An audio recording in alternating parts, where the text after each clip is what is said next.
नमस्कार, आप देख रहे हैं मंत्रालय संजय के साथ। राजस्थान विधानसभा का सत्र शुरू हो रहा है। बहुत सारे मुद्दे हैं राजस्थान विधानसभा के सत्र में, लेकिन पार्टियों के अपने अपने जो गुट हैं, अपनी अपनी जो अनसुलझी चीजें हैं, वो धीरे धीरे करके बाहर आ रही हैं। और एक लेटर आ गया है, लेटर बम के रूप में। कैलाश मेघवाल का लेटर जेपी नड्डा के नाम, और कॉपियां उसकी मिली है, सतीश पूनिया को भी दी गई है, इसके अलावा बहुत सारे नेताओं को दी गई है, अरुण सिंह को दी गई है।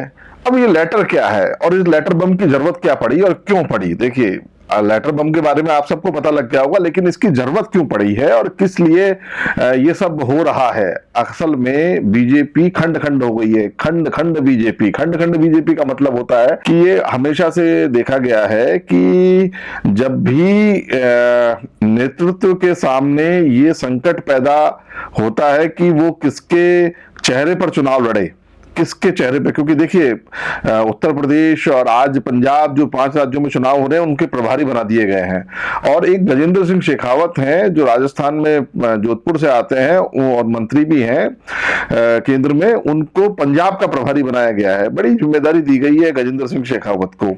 अब राजस्थान के धीरे धीरे करके राजस्थान भी अब चुनावों के मुहाने पर आ गया है, क्योंकि आधे से ज्यादा कार्यकाल खत्म हो चुका है। और जिस तरीके की स्थितियां बन रही हैं सचिन पायलट को लेकर के राजस्थान में, तो भारतीय जनता पार्टी कई बार इस बात की भी आशान्वित रहती है, इस बात के लिए भी कि हो सकता है मिड टर्म इलेक्शन हो जाए। तो उसको देखते हुए, हालांकि Sachin Pilot mid term election के पक्ष में होंगे ये मैं कह नहीं सकता, लेकिन अगर स्थितियां ऐसी ही बनी और सचिन पायलट की से जो किए गए वायदे थे वो पूरे नहीं हुए, तो कोई ना कोई स्टेप तो सचिन पायलट उठाएंगे ही, ये तय माना जाए। दूसरी चीज ये है कि आखिर जो कैलाश मेघवाल हैं, जो विधानसभा के पूर्व अध्यक्ष रहे हैं, भारतीय जनता पार्टी के बहुत पुराने नेता हैं और मेवाड़ से ही वो आते हैं, उन्होंने क्यों गुलाबचंद कटारिया के लिए एक पत्र लिख दिया? कैलाश मेघवाल बहुत पहले से ही गुलाबचंद कटारिया के विरोधी रहे हैं, मतलब बहुत पुराना ही इनका विरोध का नाता है। भैरव सिंह शेखावत सरकार के टाइम पर भी ये आपस में मतलब इनकी पटती नहीं थी, और होता भी ऐसा है। तो इस समय इन्होंने जो विरोध की राजनीति अपनाई है, उसके अंदर देखिए जो लेटर है, लेटर के अंदर अगर आप देखेंगे तो 2-3 चीजें इंपॉर्टेंट है। आप लेटर की 2-3 चीजें इंपॉर्टेंट समझिए। सबसे पहले तो उन्होंने ये कहा है, बड़ा आरोप है गुलाबचंद कटारिया के ऊपर कि वो और किसी नेता को पनपते हुए देख नहीं सकते, नंबर 1 बात। दूसरा, उन्होंने कहा है कि उनके सानिध्य में करोड़ों रुपए लेकर के टिकट बंटवारे होते हैं, पद बंटवारे होते हैं, इस तरीके की चीजें। बड़ा आरोप है, करोड़ों रुपए लेकर के गुलाबचंद कटारिया के सानिध्य में जो है, उनके संरक्षण में टिकट बंटवारे होते हैं, पद के बंटवारे होते हैं। तीसरी चीज जो सबसे इंपॉर्टेंट है, क्योंकि अभी कुछ समय पहले आपने देखा होगा राजसमंद के अंदर चुनाव हुआ था, किरण माहेश्वरी की असामयिक मृत्यु हो गई थी कोरोना से, उसके बाद में दीप्ति माहेश्वरी ने चुनाव लड़ा था। तब भी ये विवाद सामने आया था, क्योंकि गुलाबचंद कटारिया नहीं चाहते थे कि दीप्ति माहेश्वरी वहां से चुनाव लड़े, वो चाहते नहीं थे।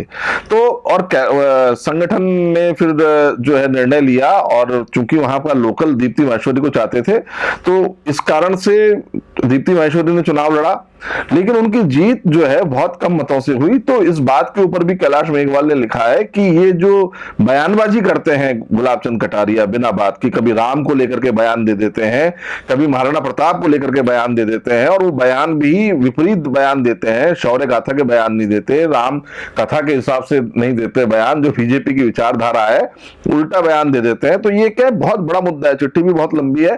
तो उन्होंने कहा कि इस कारण से मतलब हारते हारते बची है। और एक सबसे इंपॉर्टेंट जो उन्होंने अभी जो जिला प्रमुख, जो जयपुर जिला प्रमुख का चुनाव हुआ, जिसमें राजेंद्र राठौड़ की सक्रियता और ये गुलाबचंद कटारिया और सतीश पूनिया तीनों ने मिलकर के जो कांग्रेस की जो मेंबर थी, जो कांग्रेस के सिंबल पर जीत करके आई थी, उसको जयपुर का जिला प्रमुख बना दिया अपने खाते के अंदर 2 वोट लेकर के, जिसके लिए वेद प्रकाश सोलंकी जो है सचिन पायलट गुट के, उनके ऊपर बड़ा आरोप लगा और सचिन पायलट के लिए समस्या भी पैदा हुई।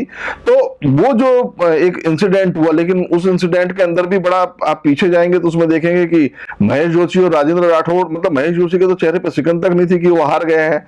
तो मतलब कहीं ना कहीं ये कैलकुलेशंस हैं आपस में, मिली भगत तो होती ही होती है। कई बार तो मुझे ऐसा लग रहा था जब मैं उनको कार में जाते हुए देख रहा था कि महेश जोशी को तो पहले से ही पता था कि ये 2 वोट इधर की तरफ आ रहे हैं, और राजेंद्र राठौड़ भी उनको बिल्कुल ऐसे व्यक्तिगत लेकर के साथ में ऐसे चल रहे थे कि दोनों भाई भाई हैं, जबकि दोनों, और मीडिया के अंदर भी ये कहा गया कि साहब दोनों पुराने दोस्त हैं, ऐसा है वैसा है। तो दोस्त हैं तो इसका मतलब ये तो नहीं है आपके तो राजनीतिक शत्रु हैं इस समय, विचारधारा बिल्कुल अलग अलग है और आपकी सीट छीन चुके हैं, उसके बाद में भी आप एक गाड़ी में बैठ के चले जाते हैं तो बड़ी बात है। ये मुद्दा भी विधानसभा के अंदर उठेगा, तो विधानसभा अब स्टार्ट हो रही है।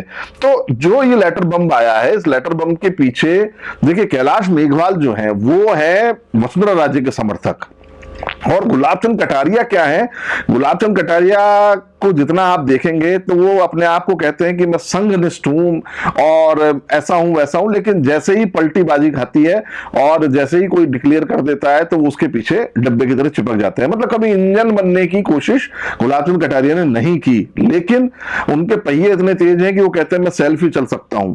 अब उम्र भी हो गई है उनकी, तो उनके कई बार उनके और तैश में भी आ जाते हैं, आपने देखा होगा गुलाब चंद कटारिया तैश में भी आ जाते हैं। तो कैलाश मेघवाल क्या तैश में नहीं आते, थोड़ा सा कूल रहते हैं और अपनी बात को लिख करके देना, बताना, एविडेंस देना, इन सब में रहते हैं। और गुलाब चंद कटारिया आबे तबे की भाषा कई बार बोल जाते हैं। एक बार तो मुख्यमंत्री अशोक गहलोत ने उनको भी सलाह दी थी कि थोड़ा सा अपनी भाषा पे कंट्रोल रखिए, संयम रखिए गुलाब चंद कटारिया जी। लेकिन अब प्रतिपक्ष का नेता बनाया हुआ है, तो ये भी एक बड़ी बात है कि प्रतिपक्ष का नेता है राजस्थान के अंदर और संघ उनको चाहता है। अब संघ कब तक चाहेगा ये भी नहीं पता गुलाब चंद कटारिया को, क्योंकि उनकी जबान तो फिसलती रहती है, बार बार फिसल रही है। और इस जो इंसिडेंट हुआ है मेवाड़ के अंदर ही हुआ है, इससे पूरे राजस्थान में भारतीय जनता पार्टी में खलबली मच गई है।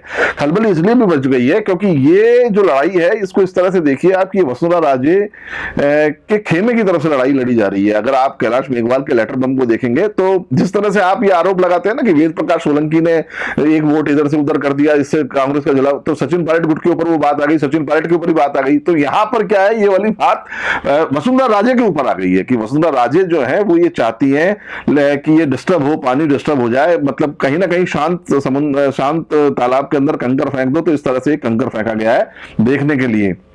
लेकिन आने वाला समय भारतीय जनता पार्टी के लिए, देखिए भारतीय जनता पार्टी के अंदर क्या है, ये जैसे मेवाड़ के नेता अलग हो गए, मारवाड़ के नेता अलग हो गए, कोई पूर्वी राजस्थान के नेता अलग हैं, ये सब अलग अलग अलग अलग अलग टुकड़ों के अंदर है, इनके ऊपर कोई एक लीडर नहीं है। मतलब आप भारतीय जनता पार्टी, इसलिए मैं बार बार कह रहा हूं खंड खंड भारतीय जनता पार्टी है, क्योंकि इसके ऊपर क्या एक लीडर अभी तक नहीं है।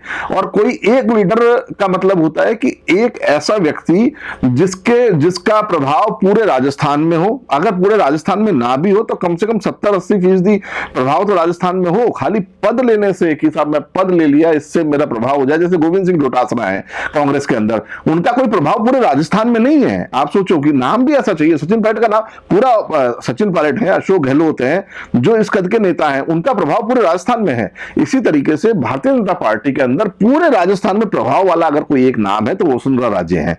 तो लेकिन वसुंधरा राजे को हाशिए पे लगाना और उनको बहुत से राष्ट्रीय उपाध्यक्ष हैं, ऐसे इस तरह से इग्नोर भी नहीं किया जा सकता वसुंधरा राजे को, आप भी ध्यान रखिए। लेकिन प्रदेश की राजनीति से उनको दूर करने के प्रयास लगातार चल रहे हैं, जैसे अशोक गहलोत सचिन पायलट को दूर करने के प्रयास कर रहे हैं ना, उसी तरीके से वसुंधरा राजे को भी राजस्थान की राजनीति से दूर करने के प्रयास कर रहे हैं। और एक जो है ज्ञानदेव आहूजा है, उन्होंने एक बयान दिया है, बयान क्या दिया है कि साहब वसुंधरा राजे से वो अपील करते हैं कि वो राष्ट्रीय राजनीति करें, राज्य की राजनीति किसी युवा को दे दें। कौन युवा है भाई? ज्ञानदेव आहूजा साहब, आपको कोई वो युवा दिख रहा है कहीं पर? तो मतलब बयान आप दे सकते हैं, आप भारतीय जनता पार्टी के कार्यकर्ता हैं तो आप ये सलाह भी मुख्यमंत्री को दे सकते, ये सलाह भी आप वसुंधरा राजे को दे सकते हैं।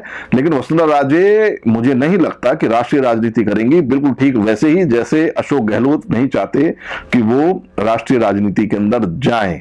तो ये जो भारतीय जनता पार्टी के अंतरकलह की जो बात है, ये अभी कांग्रेस वाले भी उठाएंगे विधानसभा के अंदर, आप 2-3 दिन में देखना, और बीजेपी वाले भी इस बात को उठाएंगे विधानसभा के अंदर, जो कि अशोक गहलोत और सचिन पायलट के बीच में खींचतान चल रही है। दोनों आरोप प्रत्यारोप करेंगे। राजनीति के अंदर जब तक गर्माहट ना हो तब तक ना आपको आनंद आएगा ना हमें आनंद आएगा। मंत्रालय में आज इतना ही, कल फिर मुलाकात करेंगे, तब तक के लिए दीजिए इजाजत, नमस्कार।